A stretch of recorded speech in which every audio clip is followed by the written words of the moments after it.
Alors on se retrouve pour la suite, du module de compression et transcodage d'images et de vidéos, pour la partie compression vidéo et donc dans cette vidéo-là, on va se concentrer sur les méthodes d'estimation de mouvement.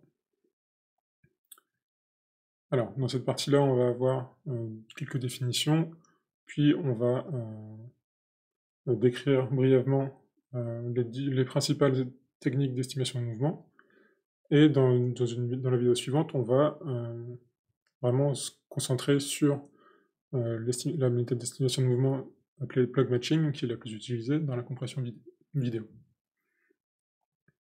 Alors, commençons par des définitions, et notamment le mouvement. Alors, dans une vidéo, le fait d'afficher séquentiellement des images va produire vraiment beaucoup d'informations.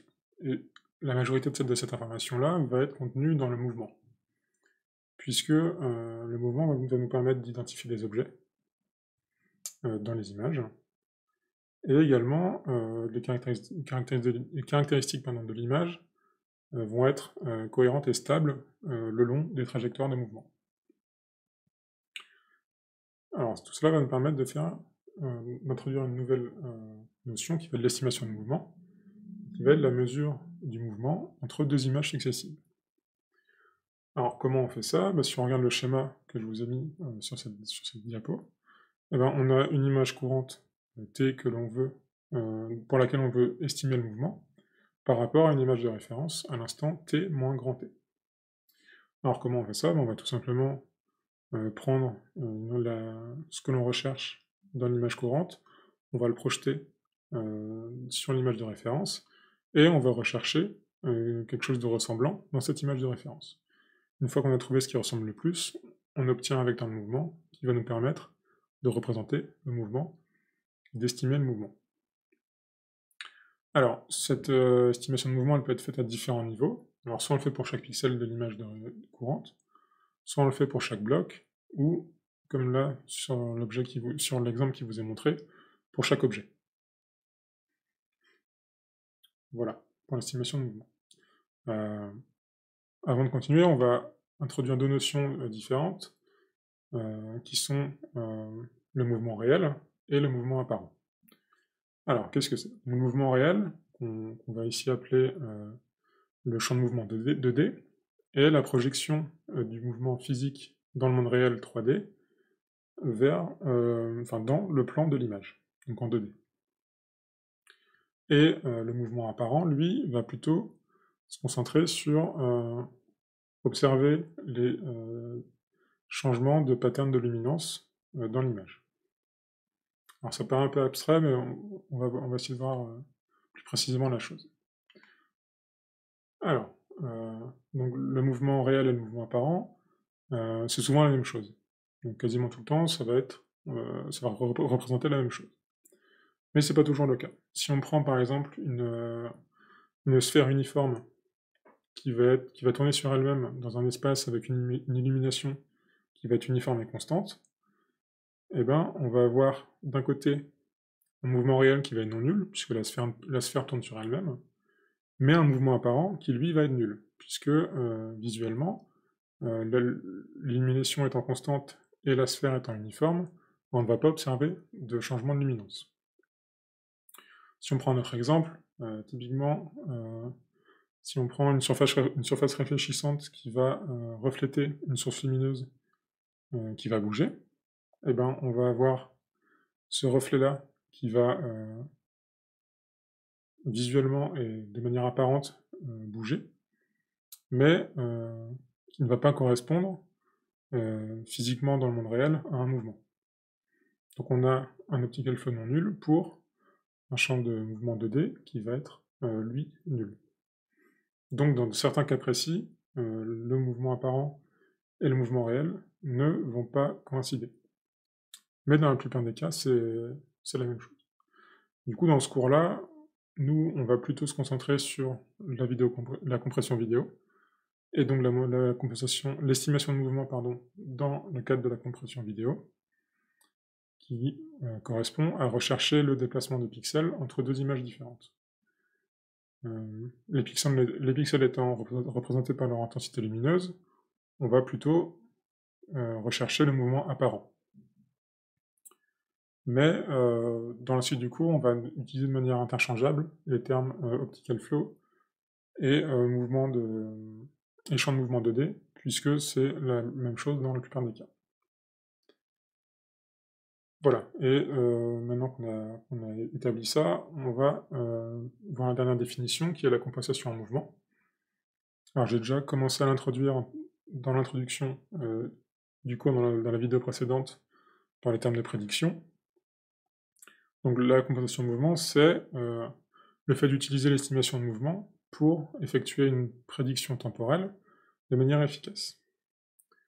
Cela va permettre de réduire notre erreur de prédiction, comparé à une prédiction temporelle tout à fait naïve qui serait de prendre l'image de référence telle qu'elle comme prédicteur.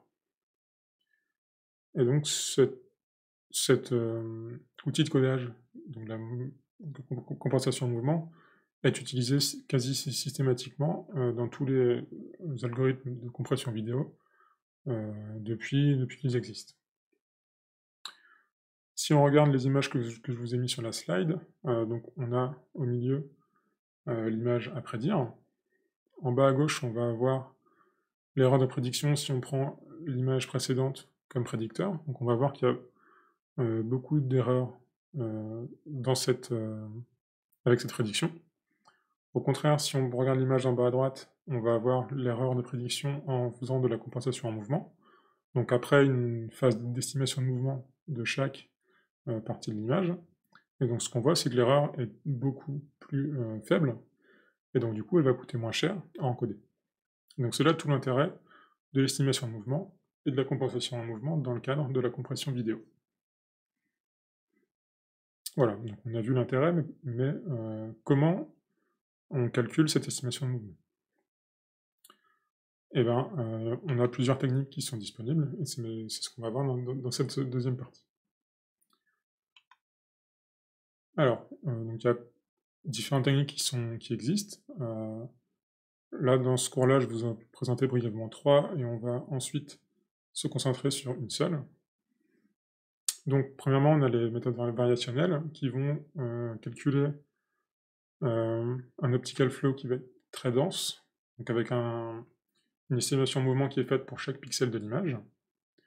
Ensuite, on a les méthodes de block matching qui vont, elles, faire une estimation de mouvement pour chaque bloc d'une image. Donc on aura un vecteur de mouvement pour chaque bloc. Et enfin, on a les méthodes paramétriques qui, elles, vont représenter le mouvement avec des modèles affines ou même plus complexes, et donc qui ont plus que 2 paramètres pour représenter le mouvement.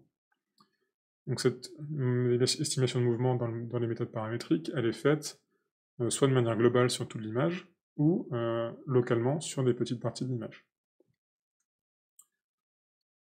Voilà pour les 3 méthodes que l'on va voir, et passons tout de suite à la première.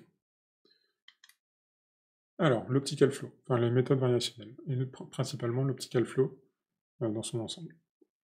Donc c'est la manière la plus précise de représenter le mouvement que l'on connaît, puisque on va avoir un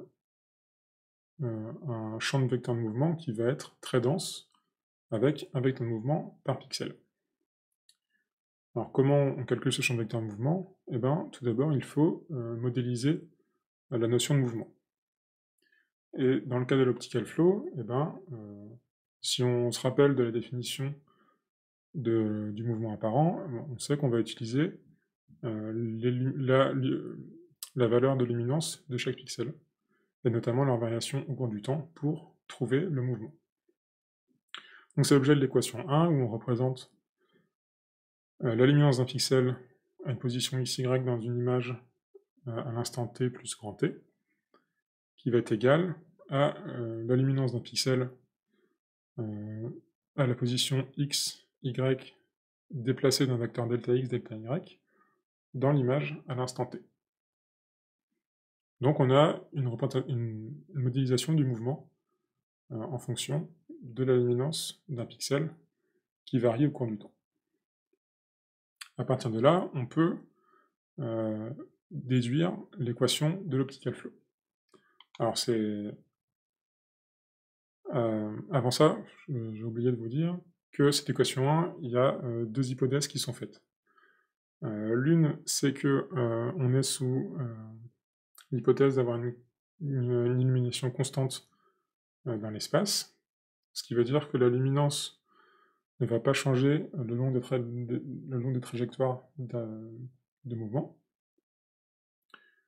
Et deuxième hypothèse, c'est que le mouvement va localement apparaître comme une translation. Donc pour chaque pixel, on aura une translation. Voilà, donc à partir de ça, on peut déduire l'équation d'optical flow. Alors c'est assez complexe, là je vous ai mis tout le détail des équations.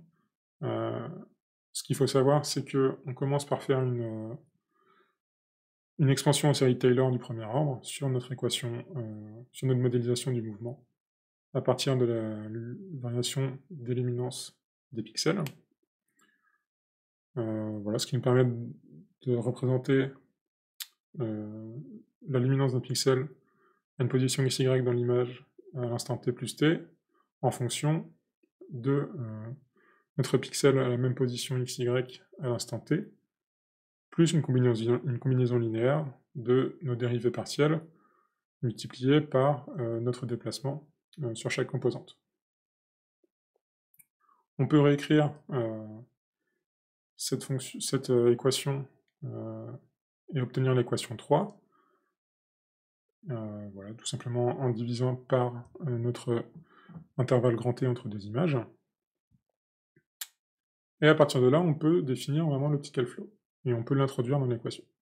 Alors qu'est-ce que c'est l'optical flow? Ça va être notre vecteur de vélocité V, grand V, qui va avoir deux composantes, l'une horizontale U et l'autre verticale V, et qui vont être définies telles que la limite de notre déplacement suivant la direction associée divisée par l'intervalle de temps.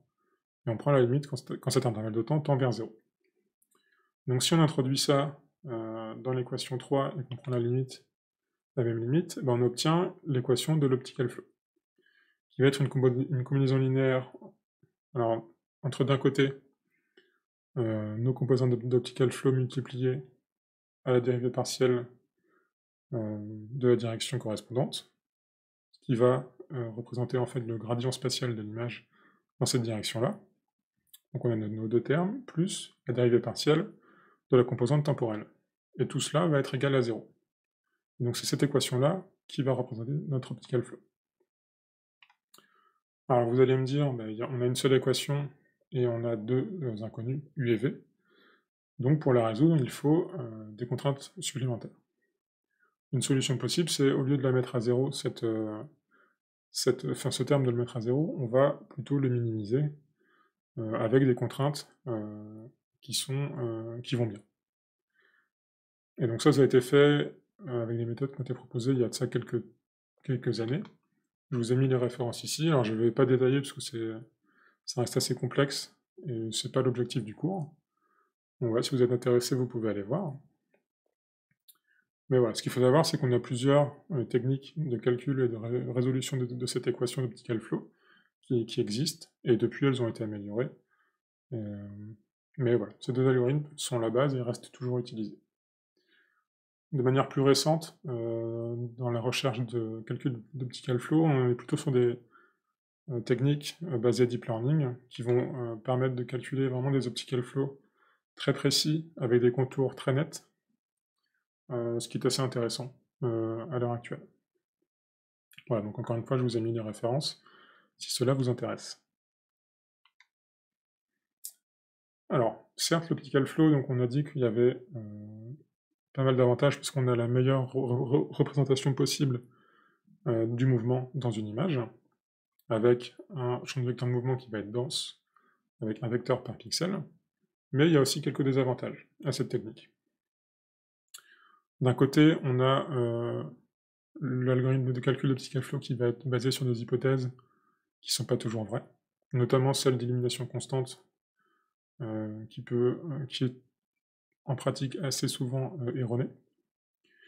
Je vous ai présenté toutes les équations dans un domaine continu, mais en pratique, il faut les discrétiser pour les appliquer. ce qui peut causer des erreurs s'il y a du bruit dans le signal. Et également, les techniques traditionnelles vont avoir une estimation assez mauvaise autour des contours des objets dans une image. Donc ça peut être problématique. Et la dernière chose qui est très problématique dans le cadre de la compression vidéo, c'est que on va avoir un champ de vecteur mouvement qui va être très dense, qui est certes utile pour beaucoup d'applications, mais pour la compression vidéo, on va devoir le transmettre, ce champ de vecteur mouvement très dense, donc ça va nous coûter cher. Voilà, donc voilà pour les avantages de l'optical flow. Maintenant passons à une autre technique, qui va être le block matching. Cette fois-ci, on va avoir un autre modèle de représentation du mouvement, puisque on va utiliser une translation pure, mais cette fois-ci pour des blocs.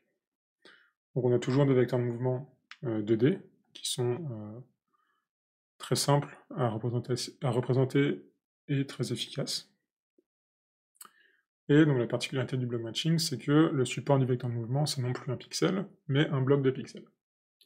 Donc on aura un vecteur de mouvement par bloc, qui nous génère un champ de vecteur de mouvement qui va être moins dense, et donc moins coûteux à transmettre. En contrepartie, il sera moins précis. Voilà, donc le principe est le même. Donc on prend notre bloc dans l'image courante, on le projette dans l'image de référence, et on recherche un bloc similaire dans l'image de référence.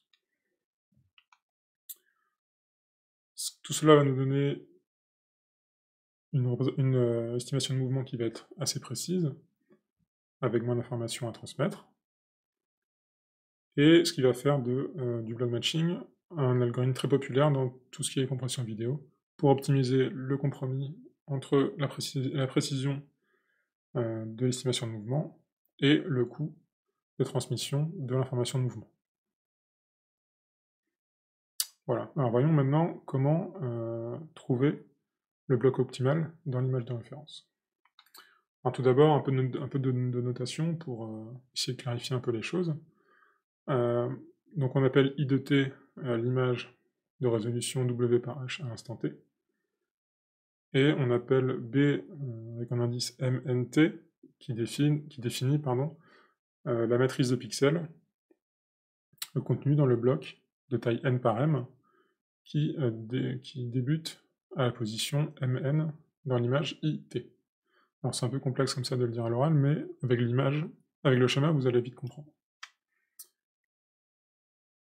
Voilà, donc maintenant qu'on a la notation, on passe à l'algorithme de block matching. Alors la première étape, c'est de sélectionner une image de référence I de t moins grand t, donc notre intervalle temporel, et de définir également une fenêtre de recherche dans l'image de référence. Une fois qu'on a défini notre image de référence et la fenêtre de recherche, et ben on va rechercher le bloc qui va ressembler le plus à notre bloc que l'on veut prédire. Pour ça, on va calculer une mesure de différence grand D pour chaque bloc de référence possible, et on va sélectionner le vecteur de mouvement qui nous donne le bloc de référence ayant le plus de ressemblance avec le bloc que l'on veut prédire.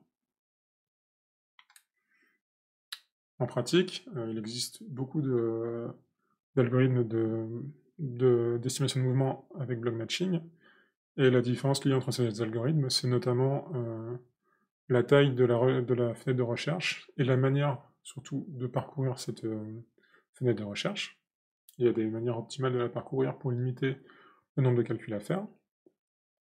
Et deuxième différence, c'est le critère à minimiser grand D, qui peut prendre plusieurs formes.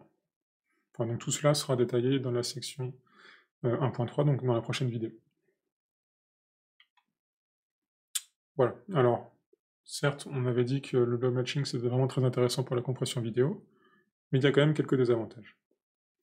Notamment, donc, le block matching, ça suppose que le mouvement est homogène à l'intérieur d'un bloc.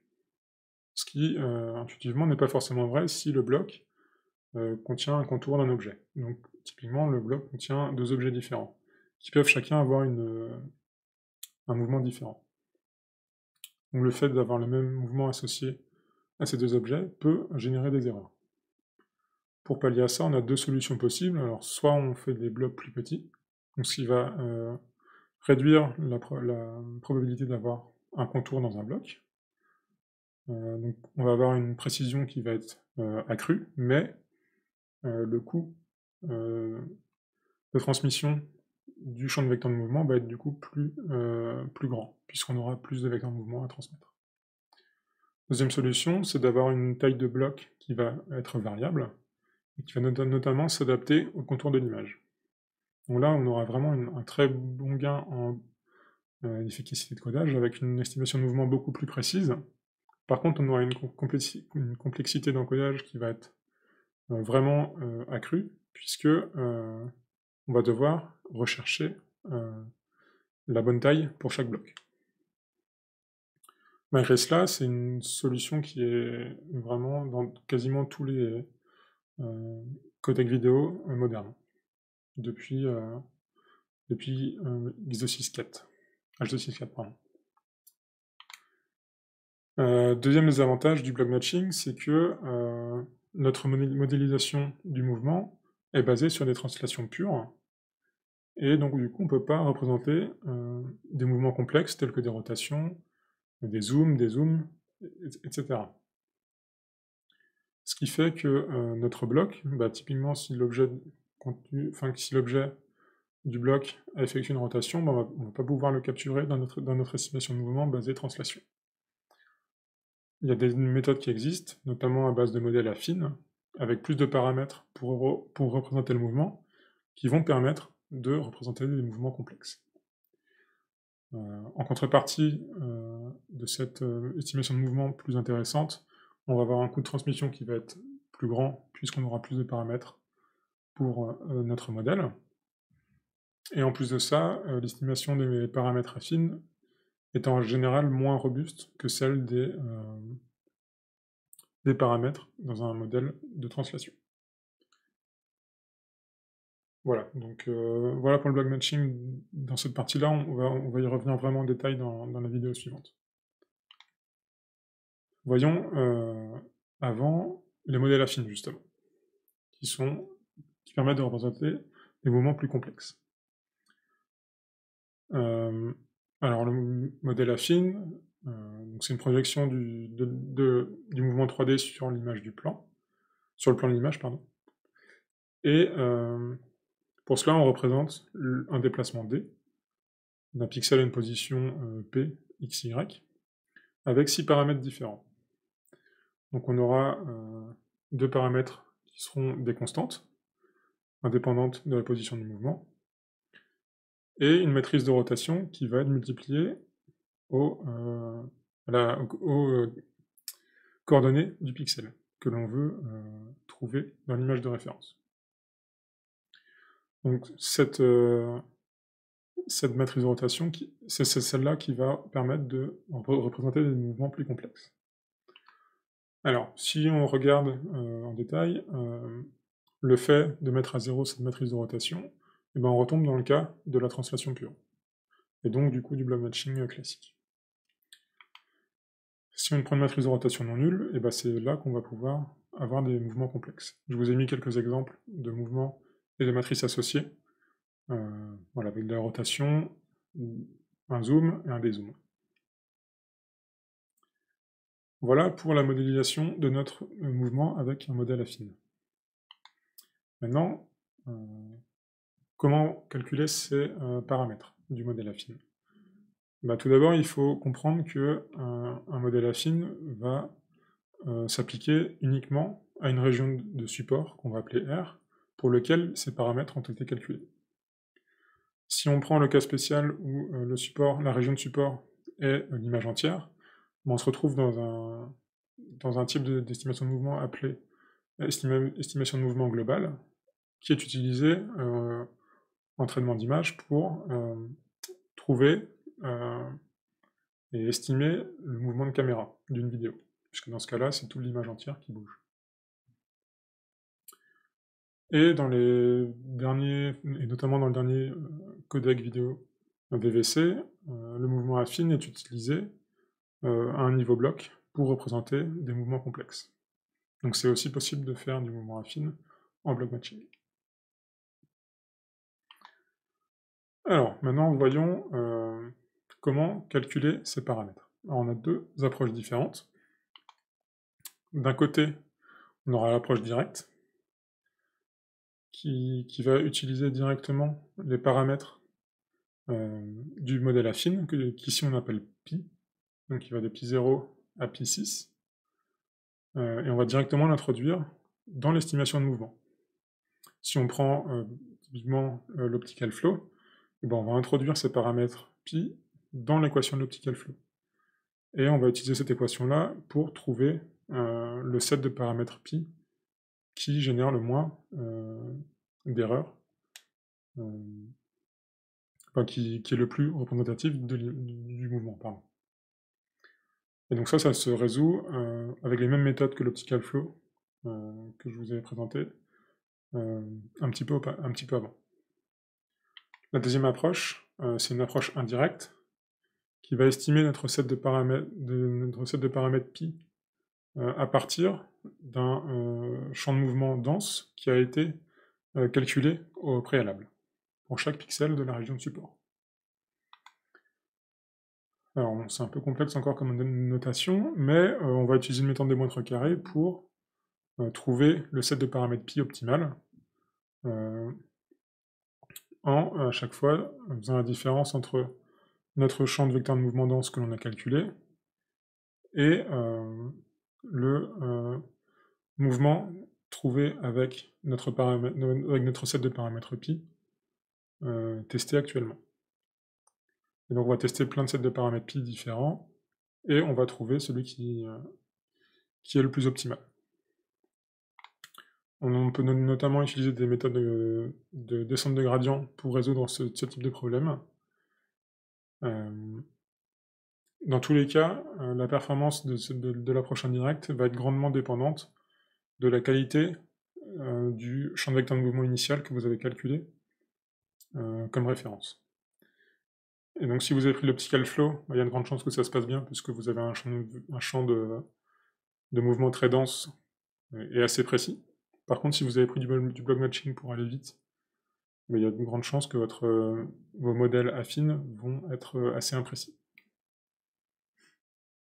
Voilà, je ne rentre pas plus dans les détails, puisqu'on va plutôt se concentrer sur le block matching dans la suite du cours. Alors, si on fait un petit récapitulatif des techniques d'estimation de mouvement, donc on a vu l'optical flow, qui représente le mouvement avec une très grande fidélité, avec un champ de vecteur de mouvement qui va être très dense. Ça va être difficile à calculer, et on va avoir un coût de transmission de l'information de mouvement qui va être élevé avec nos vecteurs de mouvement pour chaque pixel.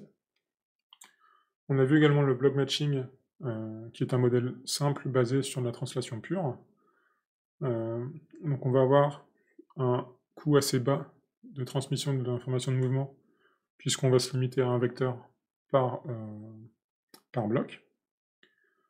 En contrepartie de se limiter à ce vecteur par bloc, on va avoir des mouvements complexes qui ne vont pas pouvoir être capturés. Et on aura une performance qui va grandement dépendre de notre partitionnement en bloc.